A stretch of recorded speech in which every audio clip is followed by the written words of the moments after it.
Hello everyone, welcome back to the channel. तो आज हम लोग डिस्कस करने वाले हैं बैलेंस एज पर पासबुक। इससे पहले के वीडियोस में हम लोगों ने balance as per cash book को बहुत अच्छे से क्लियर किया है। आपने वीडियो देखा होगा, नहीं देखा होगा तो लिंक मैं डिस्क्रिप्शन में दे दूंगा, वहां से आप देख लीजिएगा। तो बात करते हैं बैलेंस एज पर पासबुक। देखिए, जब क्वेश्चन में आपका दिया होगा बैलेंस एज पर पासबुक तो क्या करना है, हमारे पास दो तरीका है, मैं दोनों बताऊंगा। देखिए, सबसे पहले तो हम ये कर सकते हैं कि balance as per cash book का आपको क्लियर हो गया तो उसमें जितने आइटम हम प्लस कर रहे थे वो सारे आइटम यहाँ पे माइनस हो जाएंगे और जो भी आइटम हम माइनस कर रहे थे वो हमारा इसमें प्लस हो जाएगा। मैं आपको दूसरा तरीका बता रहा हूँ, बहुत ही सिंपल है। ये फंडा आप अपने दिमाग में बैठा लीजिए तो BRS आपके लिए बहुत ही ईजी हो जाएगा। तो देखिए, जब क्वेश्चन में balance as per cash book दिया होगा तो हमें क्या करना है, पासबुक को हीरो मान लेना है। मतलब पासबुक हीरो है, हमें कैश बुक को पासबुक से मिलाना है। और जब बैलेंस एज पर पासबुक दिया होगा तो हमें ये मान लेना है कि कैश बुक हीरो है, हमें पासबुक को कैश बुक से मिलाना है। ठीक है, तो यहाँ पे हम लोग टॉपिक ले रहे हैं बैलेंस एज पर पासबुक।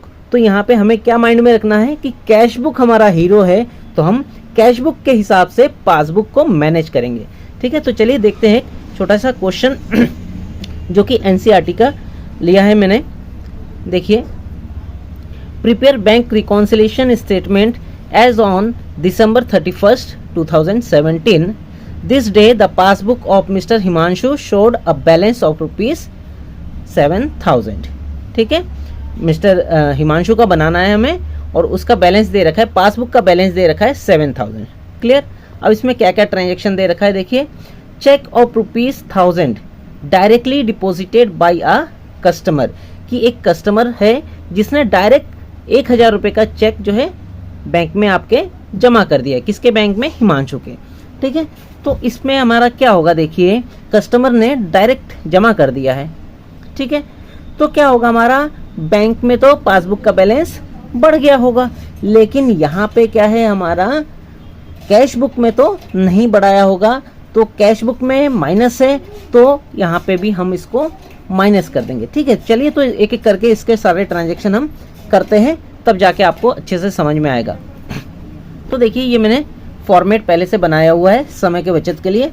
तो देखिए, बैलेंस एज पर पासबुक हमारा क्वेश्चन में दे रखा है 7,000, तो हम लोग लिख देते हैं 7,000 प्लस में। ठीक है, अगर ओवरड्राफ्ट दिया होता है तो वो बैलेंस हम माइनस में लिखते हैं। ठीक हो गया। अब कह रहे हैं चेक डायरेक्ट कस्टमर ने बैंक में जमा कर दिया है 1,000 रुपीज़ का। तो देखिए, बैंक में तो पासबुक का बैलेंस हमारा बढ़ गया है लेकिन कैश बुक का तो नहीं बढ़ा है, तो कैश बुक में माइनस है तो इसमें भी हम माइनस कर देंगे। ठीक है, 1,000 रुपीज़ हम यहाँ माइनस कर देते हैं। क्लियर। ओके, नेक्स्ट देखते हैं। नेक्स्ट ट्रांजेक्शन कह रहे हैं, the bank has credited mister Himanshu for ₹700 as interest.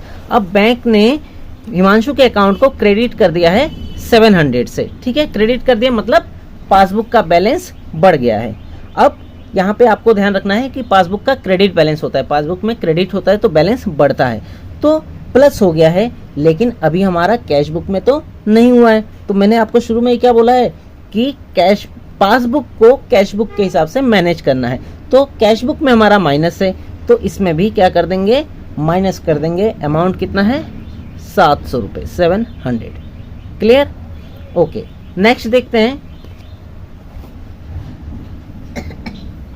अब देखिए, नेक्स्ट है cheques for ₹3,000 were issued during the month of December, but of these cheques ₹1,000 were not presented during the month of दिसंबर।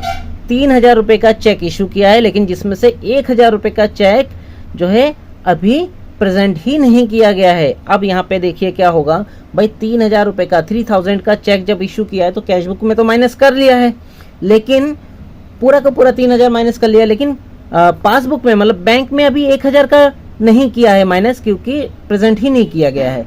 ठीक है, तो bank में तो 1,000 रुपये से बढ़ा हुआ है जबकि कैश बुक में हमारा 1,000 रुपये से कम है। क्यों, क्योंकि 3,000 रुपये ही माइनस कर दिए थे हमने टोटल मिला के। तो क्या करना है, जब हमारे कैश बुक में 1,000 रुपये माइनस है तो इसको भी एडजस्ट करेंगे, 1,000 रुपये माइनस कर देंगे। ठीक है, तो ये हमारा 1000 रुपये माइनस हो जाएगा। ठीक है, टोटल कर लेते हैं। देखिए इधर प्लस का हमारा हो गया 7000,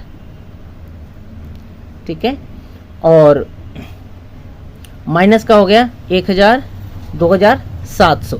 तो 2700, 7000 में से हम 2700 माइनस करेंगे तो हमारा आंसर आ जाएगा 4300।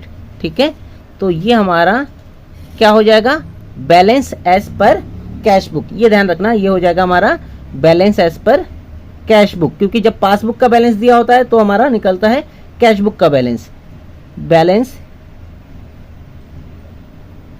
As per cash book. अब एक चीज ध्यान रखिएगा, जो भी बच्चे एनसीईआरटी के बुक से करते हैं, एनसीईआरटी के बुक में इसका आंसर जो लिखा है वो 3300 है, जो कि गलत है, यहाँ मिसप्रिंट है। ठीक है ना, 4300 होना चाहिए। तो उम्मीद करता हूँ आपको ये बैलेंस एज पर पासबुक का बहुत अच्छे से समझ में आ गया होगा। अगले वीडियो में हम लोग करेंगे बैलेंस एज पर पासबुक का ही, बट जिसमें ओवरड्राफ्ट बैलेंस दिया होगा।